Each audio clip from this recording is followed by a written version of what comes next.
lereng Gunung Merbabu. Haleluya. Jadi saya kasih firman Tuhan singkat aja ya. Kita baca Matius 4 ayat 4. Haleluya. Matius 4 ayat 4. Saya yakin ini ayat memang gak asing bagi kita, tapi saya tahu firman Tuhan selalu baru. Ya. Matius 4 ayat 4. Kita baca sama-sama. 3, 2, 1. Tetapi Yesus menjawab, ada tertulis, manusia bukan dari roti saja, tetapi dari setiap firman yang keluar dari mulut Allah. Saudara, Bapak Ibu sekalian, banyak sekali ya orang membaca ayat ini, mengartikannya menurut pemikiran sendiri, sehingga mereka berkata, iya, manusia itu bukan hidup dari roti saja, tetapi dari setiap firman yang keluar dari mulut Allah. Artinya kalau nggak ada roti nggak mungkin bisa hidup. Jadi harus ada roti, harus ada firman. Jadi habis makan roti baru makan firman, baru bisa hidup. Nah, saudara, itu pemahaman yang salah, pemahaman yang keliru. Itu mengecilkan Tuhan, mengecilkan kuasa Tuhan. Kalau kita lihat konteksnya di sini adalah Yesus waktu itu dibawa roh ke padang gurun untuk berpuasa dan dicobai oleh iblis. Jadi yang membawa Yesus ke padang gurun bukan iblis, tapi roh Allah. Tapi yang cobai iblis ya. Nah, dia dicobai, tapi waktu dalam kondisi sangat lapar sekali karena doa puasanya ya 40 hari 40 malam. Sehingga iblis berkata, lalu datanglah si pencoba itu dan berkata kepadanya, ayat 3, jika engkau anak Allah, perintahkanlah supaya batu-batu ini menjadi roti. Baru Yesus jawab. Tetapi Yesus menjawab, ada tertulis, manusia hidup bukan dari roti saja, tetapi dari setiap firman yang keluar dari mulut Allah. Ya. Jadi manusia ya, bisa hidup nggak tanpa roti? Hanya firman Tuhan saja yang menghidupkannya. Pasti rasional, logika, dan ilmu medis katakan nggak mungkin dong. Ya, harus ada roti, harus ada firman, jasmani dan rohani. Ya, berarti firmannya, kuasanya kurang dong kalau begitu. Ya, saya kasih contoh sederhana. Bisa nggak manusia hidup dari firman saja? Pasti bisa. Kenapa orang berkata kok nggak bisa? Ya, karena firman yang mereka pikir itu adalah huruf-huruf ini aja. Ya, ada 66 kitab ya, termasuk 14 suratan Paulus itu. Ya, dari Kejadian sampai Wahyu, 39 Perjanjian Lama, 27 Perjanjian Baru, jadi semua 66 sama 14 suratan Paulus ya. Jadi pikirnya huruf-huruf ini, padahal Alkitab bilang huruf-huruf ini ya mematikan, tapi roh yang menghidupkan. Terus apa sih maksud Yesus di sini? Maksud Yesus sebenarnya gini, gua nggak perlu roti juga, gua bisa hidup. Jadi kita bisa hidup tanpa roti, hanya firman. Nah, ini mulai lagi kita masuk dalam dimensi yang memang nggak masuk logika rasional. Tapi saya bisa jelaskan secara rasional. Ya, maksudnya rasionalnya logikanya logika roh. Karena ada logika daging, ada logika roh. Ya, jadi rasionalnya begini, saya akan jelaskan.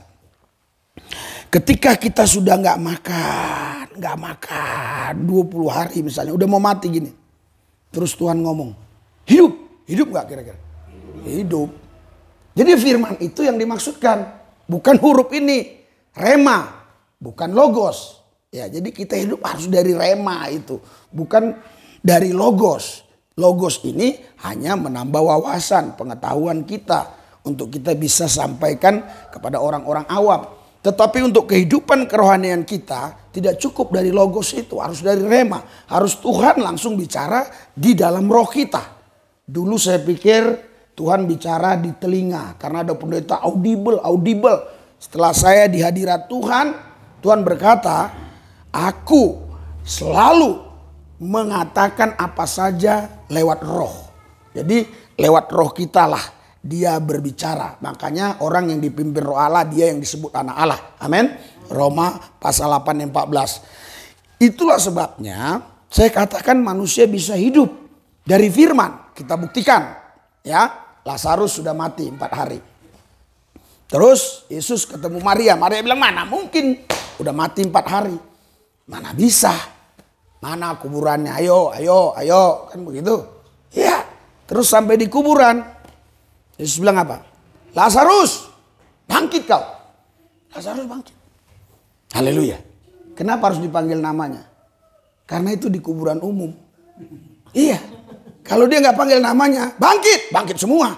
Si Abdullah, iya kan? Iya. Si yang lain-lain semua bangkit. Makanya dipanggil namanya. Supaya hanya Lazarus yang bangkit. Artinya manusia bisa hidup dari firman Allah tanpa ada roti. Iya. Terus gimana dong Pak dalam kehidupan kita sehari-hari? Ya kalau ada roti dimakan. Haleluya. Iya kan? Tapi kita nggak tahu ke depan apa yang akan terjadi. Kalau misalnya terjadi suatu krisis pangan.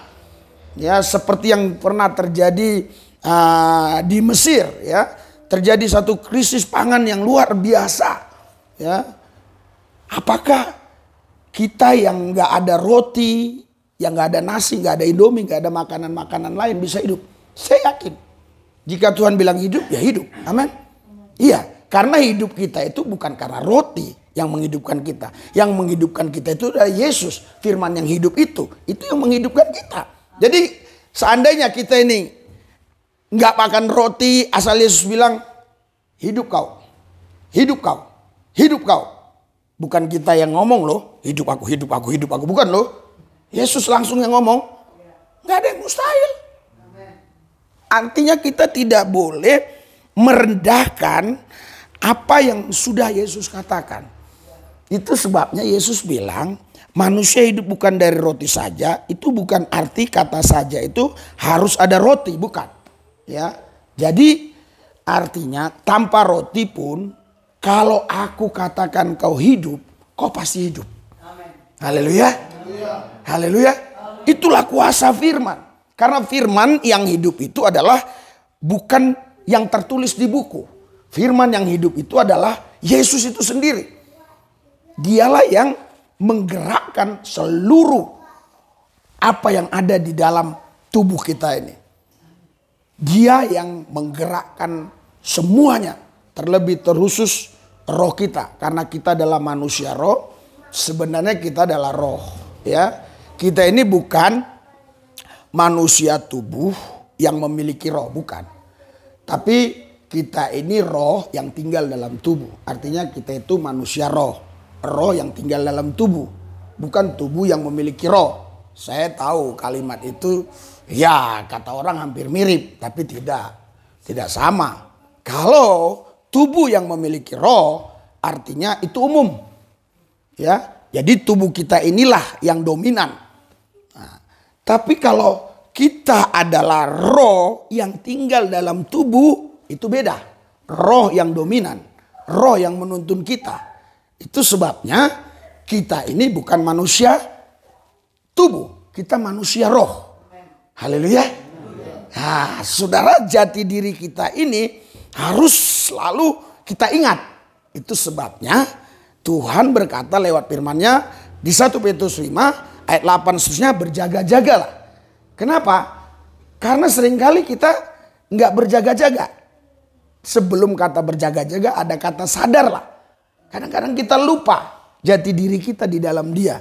Waktu menghadapi persoalan, masalah, kesulitan dan seterusnya dan sebagainya. Kita mulai mengandalkan A, B, C, D, E, F, G.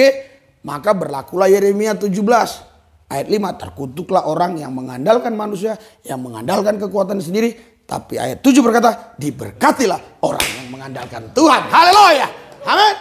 Iya, karena itu saudara, hidup kita ini pasti dipelihara Tuhan. Pasti dijaga Tuhan.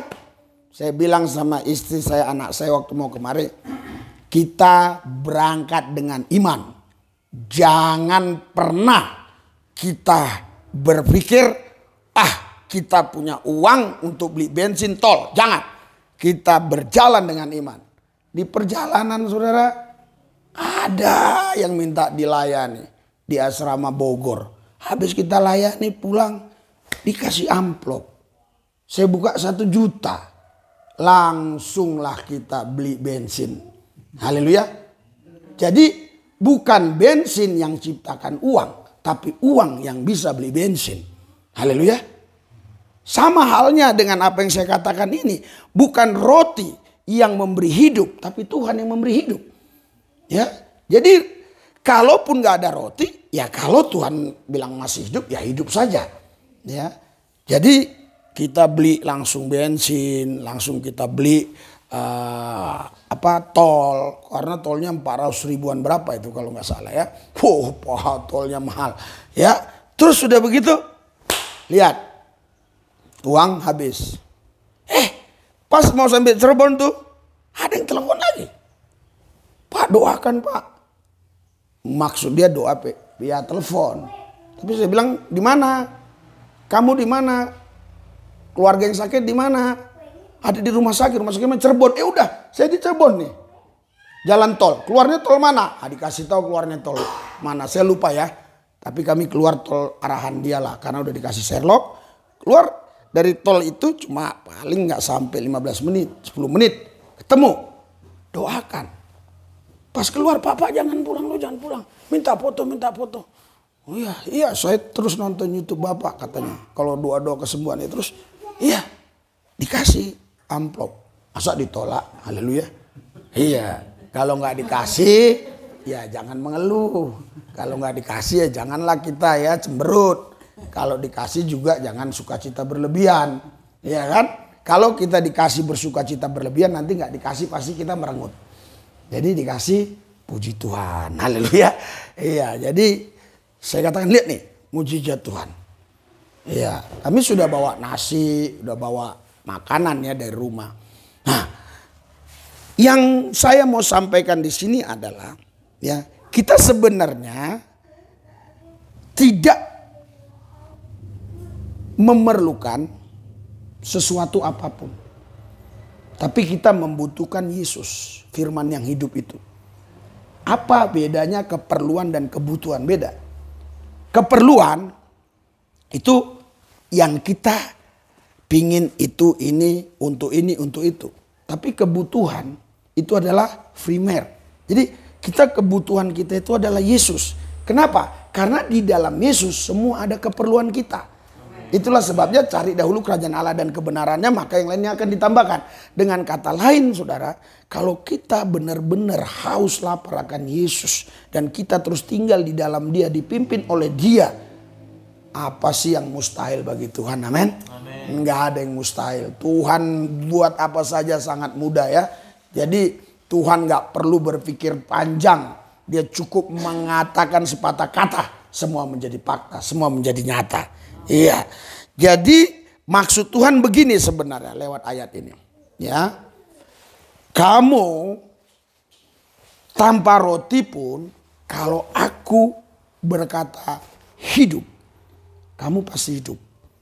Nah, tapi jangan pula kita akhirnya nggak makan-makan. Bukan itu maksudnya. Ya kalau disuruh Tuhan nggak apa-apa.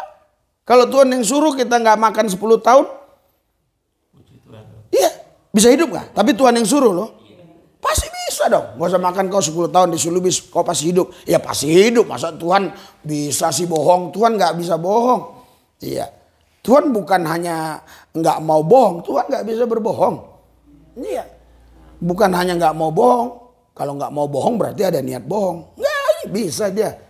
Dia itu jati dirinya, dia nggak akan pernah bisa berbohong. Itulah sebabnya apa yang firman Tuhan katakan di bilangan, Allah itu bukanlah manusia sehingga dia berdusta. Artinya dia nggak bisa melakukan dusta itu. Ya, dia bahkan bisa membunuh anak-anak sulung di Mesir. Dia bisa menghancurkan Sodom dan Gomora. Dia bisa menghancurkan dia bisa buat air bah di zaman Nuh. Dia bisa. Tuhan bisa bunuh, bisa. Kenapa nggak bisa bunuh? Iya. Yang Tuhan nggak bisa apa? Bohong. Besok kau ku berkati ya. Amin. Kita bilang.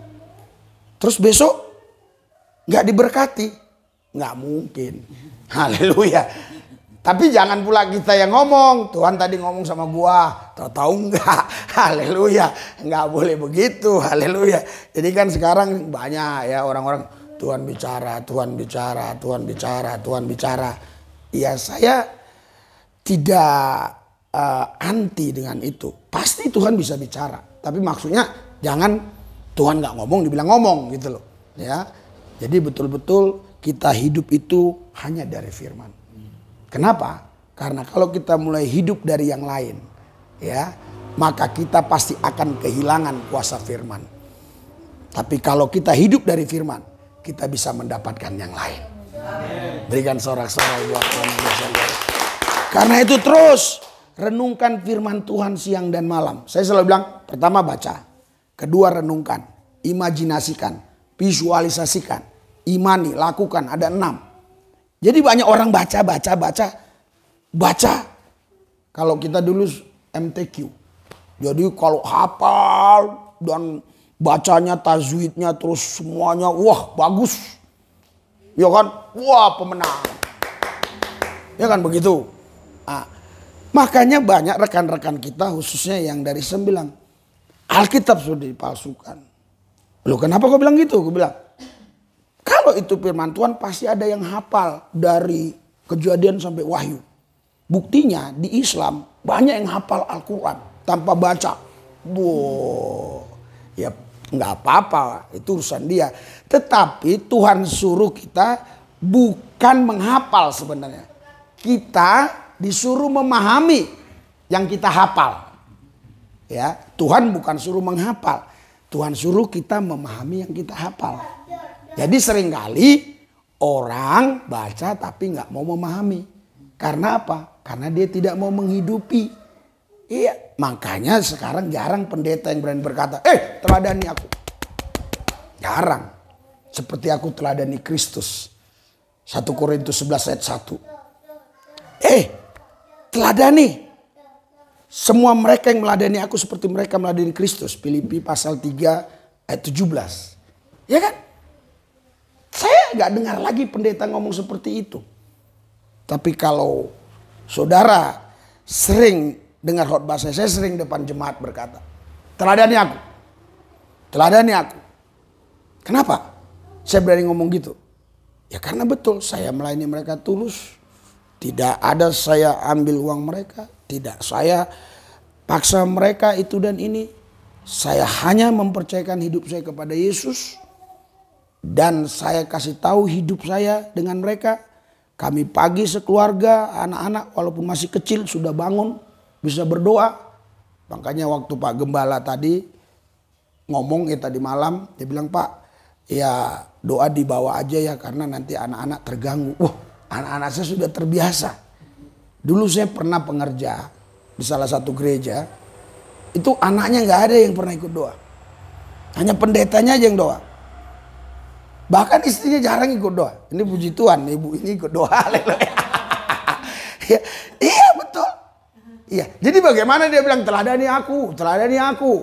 Jadi kalau di khotbah, jangan lihat aku, lihat Yesus. Wow, dengar omonganku tapi jangan ikuti tingkah lakuku. Waduh. Saudara, mari kita hidup dari firman. Amin. Karena firman ini adalah maha kuasa, ya. Jadi firman itu maha kuasa. Karena firman itu adalah Yesus itu sendiri. Haleluya.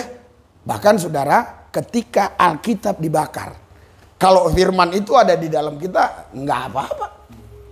Iya, nggak apa-apa. Terus Alkitab ini gunanya apa? Alkitab ini adalah peta. Alkitab ini adalah petunjuk untuk kita bisa sampaikan kepada orang. Oh gini-gini buktinya mana? Ini. Oh gini-gini buktinya mana? Ini. Oh gini-gini buktinya mana? Ini. Tapi kalau kita pribadi, kalau Alkitab sudah nggak ada, kita nggak akan menyangkal Tuhan karena Yesus sudah ada di dalam kita. Haleluya. Haleluya. Makanya saya sering bilang, liturgi perlu sebelum ada instruksi dari Tuhan. Tapi kalau ada instruksi dari Tuhan, lagi kita misalnya liturginya harus doa dulu. Habis doa menyembah sebentar. Habis menyembah baru nyanyi. Habis nyanyi baru firman. Habis firman baru kolekte. Habis kolekte baru doa berkat begini. Oh, itu betul. Kenapa perlu liturgi? Untuk mengatur. Karena kadang-kadang Taurat itu perlu bagi orang tertentu. Tapi bagi orang yang sudah dalam roh, bukan pakai Taurat lagi, pakai tuntunan roh. Tapi kalau anak kecil perlu Taurat, anak-anak yang baru. Dicambuk dikit juga boleh. Kita bilang, didik anakmu pakai roh. Walaupun saya tidak pernah melakukan itu, puji Tuhan. Ya, iya. Jadi, saudara, jadi kalau kita hidup oleh roh, itu saudara sebenarnya hidup itu tidak lagi, ya, berpikir seperti berpikir seperti orang-orang yang duniawi. Karena apa? Karena kita tahu betul bahwa firman ini maha kuasa. Haleluya. Jadi kita bisa hidup oleh firman. Karena itu mulai hari ini terus kita menghidupi firman. Karena kalau kita tidak menghidupi firman, firman itu yang hidup. Tapi kita nggak apa-apa, ya. Terus saya sering bilang gini, saya tidak butuh apa-apa, saya hanya butuh Yesus. Dan saya pun nggak punya apa-apa, saya hanya punya Yesus. Bahkan hidup pun saya nggak punya. Kalau hidup nggak punya, kenapa Bapak bisa ngomong, bisa khotbah? Ya karena saya punya Yesus. Kalau saudara bilang Anda punya hidup, Anda tidak bakal bisa mati. Ketika Tuhan mau ambil, jangan, ini punya aku. Contoh ini, Bapak mau ambil nih, coba ambil. Punya saya. Kita nggak punya apa-apa, hidup pun kita nggak punya. Loh, terus kenapa sekarang hidup? Yesus bilang hidup. Haleluya.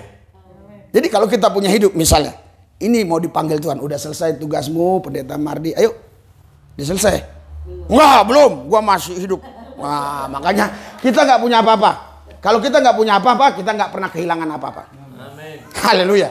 Orang yang bahagia adalah orang yang tidak pernah kehilangan. Untuk tidak pernah kehilangan, kita harus tidak punya apa-apa.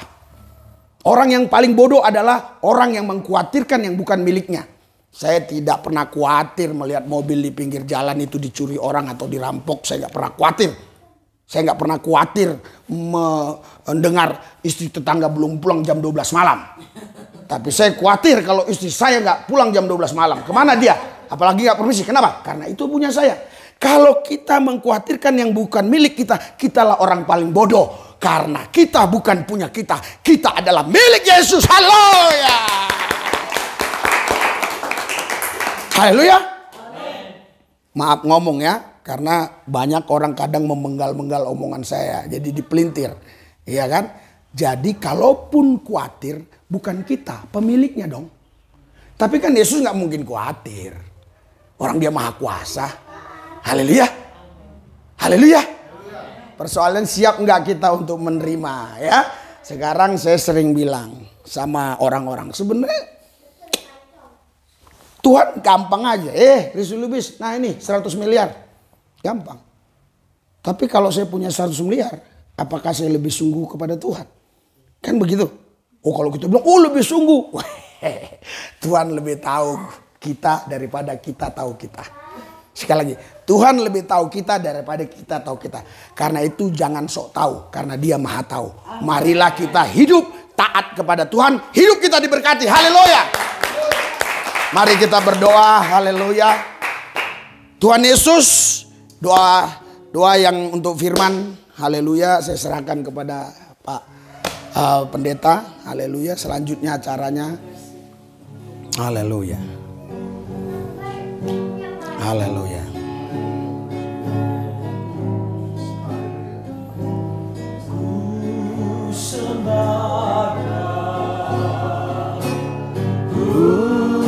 Sembahkan Engkau yang layak untuk sembah, sembahkan, sembahkan Engkau yang layak untuk sembah.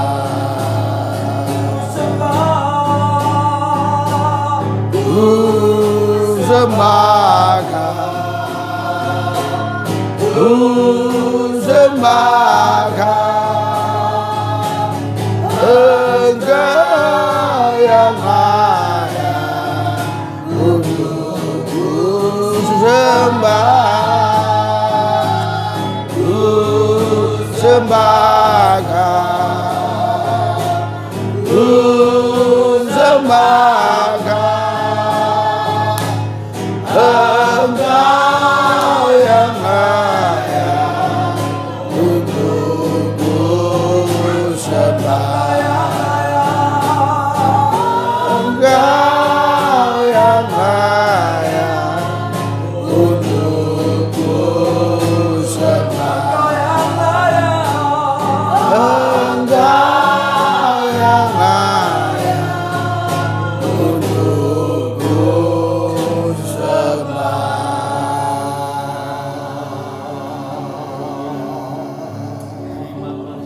Haleluya. Haleluya. Yes. Yes. Oh haleluya. Surah syakara basyakara bayara basyakara. Yes. Yes. Yes. Amin Tuhan. Yes. Haleluya. Glorious. Yes. Amin. Haleluya. Amin. Yes. Yes. Amin. Yes. Ya. Amin. Yes. Oh Yesus. Haleluya Yesus. Amin Yesus. Ya. Amin. Haleluya. Oh. Setia lagi di dalam melayani Engkau. Yes. Engkau Yesus andalan kami yang luar biasa. Amin. Engkau mampu mengadakan segala sesuatu bagi setiap kami. Terima kasih Tuhan. Terima kasih doa-doa pagi kami pada hari ini Tuhan. Bahkan doa-doa pergumulan kami yang sudah kami naikkan bersyukur. Terima kasih Bapak di surga. Terima kasih memberkati setiap kami. Sebentar juga Tuhan kami memberitakan tempat ini Tuhan. Haleluya. Biarlah kuasa Roh Kudus menyertai hidup kami. Amin. Kami sejahtera Tuhan, berkat-berkat Tuhan akan mengikuti setiap kami. Amin. Terima kasih Bapa di surga, segala kepujian kemuliaan dengan bagi Tuhan. Di dalam nama Tuhan Yesus kami sudah bersyukur Tuhan pagi hari ini. Kita masuk dalam doa-doa syafaat kita. Yes.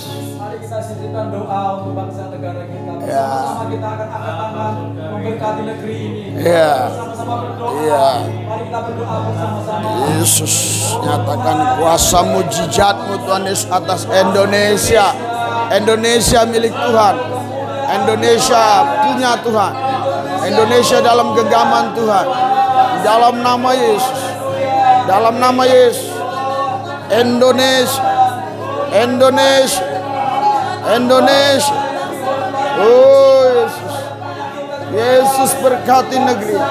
Jamaah para pimpinan negeri ini, supaya mereka takut akan Tuhan. Jauhkan dari mereka pemikiran-pemikiran yang bertentangan dengan rencana kehendak. Jamaah Indonesia, pulihkan Indonesia. Oh Indonesia milik Yesus. Oh Indonesia punya Yesus. Ya Yesus. Haleluya. Amin. Yesus, haleluya. Dalam nama Tuhan Yesus.